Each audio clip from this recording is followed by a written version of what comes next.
நிகழும் ஸ்ரீ மங்களகரமான சோபகிருது ஆண்டு மார்ச் மாதம் 14ஆம் தேதி வியாழக்கிழமை அன்று சதுர்த்தி திதியில் பரணி நட்சத்திரத்தில் வைத்ருதி நாம யோகத்தில் சித்தயோகம் கூடிய நன்னாளில் இந்த மகத்தான பங்குனி மாதம் பிறக்கிறது.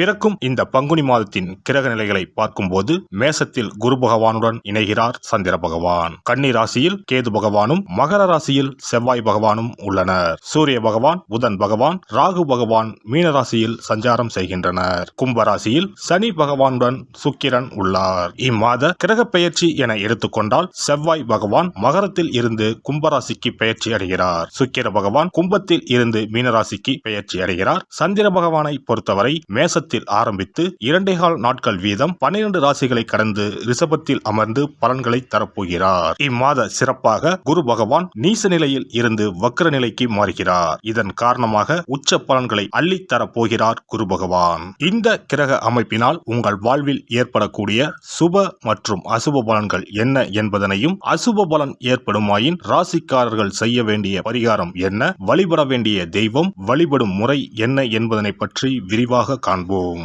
பிறக்க போகும் இம்மாதம் உங்கள் வாழ்வில் வளமும் நலமும் செல்வ செழிப்பும் பெற்று வாழ்வின் உயரிய நிலையை அடைய எல்லாம் வல்ல எம்பெருமானை வேண்டி விரும்பி கேட்டுக்கொள்கிறேன். மீனராசி அன்பர்களே, இந்த மாதம் தொட்ட காரியம் வெற்றியில் முடிந்தாலும் கடுமையான முயற்சிகள் தேவைப்படும். பணவரத்து கூடும். புதிய நண்பர்கள் கிடைப்பார்கள். தொழில் வியாபாரம் வேகம் பிடிக்கும். புதிய ஆர்டர்கள் கிடைக்கும். தொழில் வியாபாரம் பற்றி மனதில் இருந்த கவலைகள் நீங்கி தைரியம் உண்டாகும். உத்தியோகத்தில் இருப்பவர்கள் அலுவலகத்தில் கொடுத்த வேலையை சிறப்பாக செய்து முடிப்பார்கள். அலுவலக வேலையாக வெளியூர் செல்ல நேரலாம். குடும்பத்தில் இருப்பவர்களுடன் வாக்குவாதத்தில் ஈடுபடாமல் அனுசரித்து செல்வது நல்லது. கணவன் மனைவிக்கு இடையே தேவையற்ற மன வருத்தம் உண்டாகலாம். கவனம் தேவை. மருத்துவம் தொடர்பான செலவும் ஏற்படலாம். ஆயுதம், நெருப்பு ஆகியவற்றை கையாளும் போது கவனமாக இருப்பது நல்லது. பெண்கள் புத்தி கூர்மையுடன் செயல்பட்டு காரியங்களை வெற்றிகரமாக செய்து முடிப்பீர்கள். வீண் அலைச்சலை தவிர்ப்பது நல்லது. மாணவர்கள் சக மாணவர்களுடன் பழகும்போது கவனம் தேவை. கூடுதல் நேரம் ஒதுக்கி பாடங்களை படிப்பது நல்லது. கலைத்துறையினருக்கு பணவரவு ஏற்ற இறக்கமாக இருக்கும். எடுத்த ஒரு முடிவை செயல்படுத்தும் முன் ஒரு முறைக்கு இருமுறை ஆலோசிப்பது நல்லது. எந்த ஒரு காரியத்திலும் அவசர முடிவு எடுக்க தூண்டும். அரசியலில் இருப்பவர்களுக்கு எதிர்பார்த்த பதவி உயர்வு கிடைக்கும். கூடுதலாக உழைக்க வேண்டியிருக்கும். மேலிடத்தில் இருந்து வந்த கருத்து வேற்றுமை நீங்கி ஒற்றுமை உண்டாகும். எடுத்திருக்கும் அரசாங்க வேலைகள் மூலம் நன்மைகள் உண்டாகும். நட்சத்திர பலன்கள். பூரட்டாதி 4ஆம் பாதம். இம்மாதம் எதிர்பார்த்த லாபம் வரும். தொழில் போட்டிகள் நீங்கும். உத்தியோகத்தில் இருப்பவர்கள் வாக்கு வன்மையால் காரிய வெற்றி பெறுவார்கள்.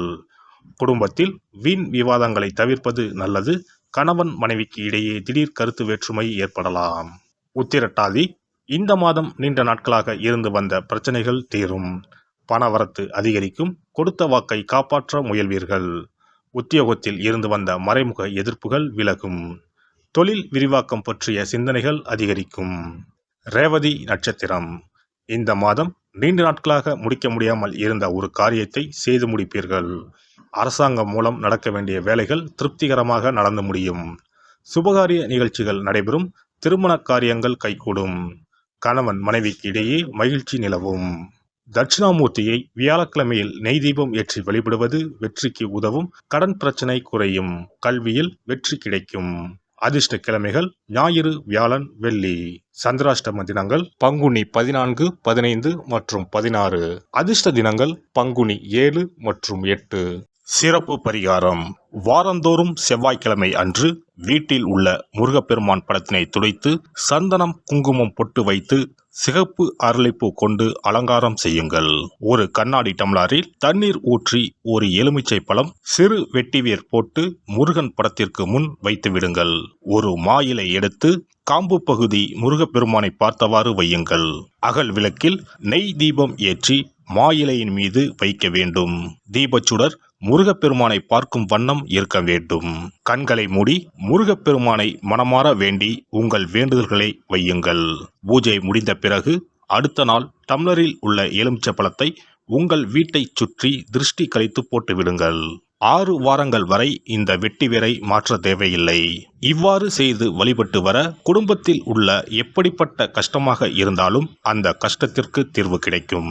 நம்பிக்கை இல்லாமல் எந்த ஒரு வழிபாடும் செய்யக்கூடாது. நம்பிக்கையோடு செய்யும் பட்சத்தில் கைமேல் பலன் கிடைக்கும். இனி பங்குனி மாத சிறப்புகளும் வழிபாட்டின் பலன்களும் என்ன என்பதனை பற்றி காண்போம். பங்குனி மாதம் என்பது வழிபாட்டுக்கு உரிய மாதம். பங்குனி மாதம் வணங்குவதற்கும் பூஜைக்கும் உரிய மாதமாகும்.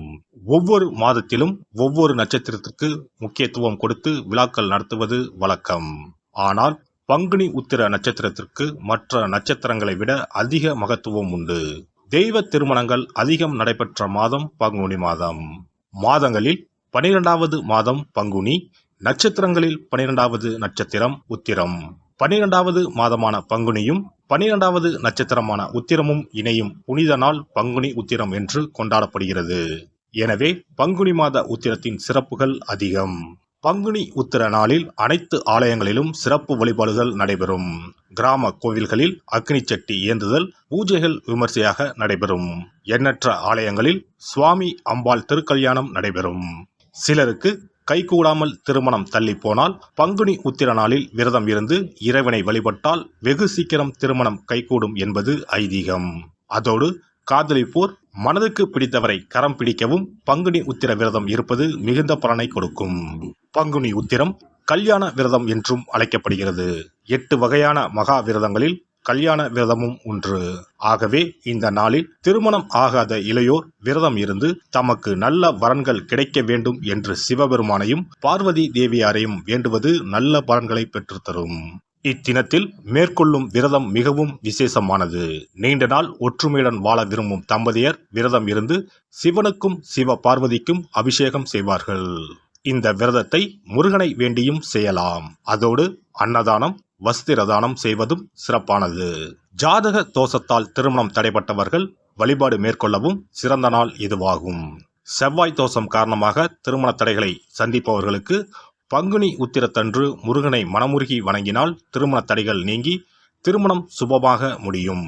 குழந்தை பேரில்லாமல் தவிப்பவர்கள் பங்குனி மாத விரதம் இருந்து அம்மன் கோவில்களுக்கு சென்று வழிபட அந்த அம்மனின் அனுக்கிரகத்தால் நிச்சயம் புத்திர பாக்கியம் கிடைக்கும். தொழில் மற்றும் வியாபாரங்களில் ஈடுபடுபவர்கள் தமிழ் வருடத்தின் கடைசி மாதமான பங்குனி மாத தினத்தில் திருஷ்டி பூசணிக்காய் வாங்கி உங்கள் வியாபார இடங்களை திருஷ்டி கழித்து அதற்குரிய நேரத்தில் உடைக்க வேண்டும். இப்படி செய்வதால் உங்களுக்கு இந்த ஆண்டு ஏற்பட்ட தோஷங்கள் அனைத்தும் நீங்கும். பங்குனி உத்திர நன்னாளில் நம்மால் முடிந்த அன்னதானங்களை செய்வது மிகுந்த புண்ணியம் தரும். எலுமிச்சை சாதம் அல்லது தயிர் சாதம் அல்லது சர்க்கரை பொங்கல் என அன்னதானம் செய்யலாம். அதேபோல் நம்மால் முடிந்த அளவுக்கு மஞ்சள், சரடு, குங்குமம், கண்ணாடி என மங்கள பொருட்களை பெண்களுக்கு வழங்குவது விசேஷ பலன்களை கொடுக்கும். முருகப்பெருமான் நமக்கு இதுவரை இருந்த காரிய தடைகள் அனைத்தையும் களைந்து நமக்கு நல்வழி காட்டி அருளுவார். பங்குனி மாதத்தில் அனைத்து நாட்களிலும் கோவிலுக்கு சென்று வருவது மிக்க பலனை தரும். மேலும் செல்வ செழிப்புடன் வாழ்வதற்கு உதவும். எல்லாம் வல்ல இறையருளால் நீங்களும் உங்கள் அன்பு குடும்பமும் உடல் நலம், நீலாயுள், நிறை செல்வம், உயர் புகழ், மெய்ஞானம் ஓங்கி வாழ்க வளமுடன். இந்த வீடியோ பதிவு உங்களுக்கு பிடித்திருந்தால் லைக் பண்ணுங்க, கமெண்ட் பண்ணுங்க, ஷேர் பண்ணுங்க, மறக்காம சப்ஸ்கிரைப் பண்ணுங்க, பக்கத்துல இருக்கிற பெல் பட்டனை கிளிக் பண்ணுங்க. நன்றி, வணக்கம். ஓம் நமச்சிவாய. சிவாய நம.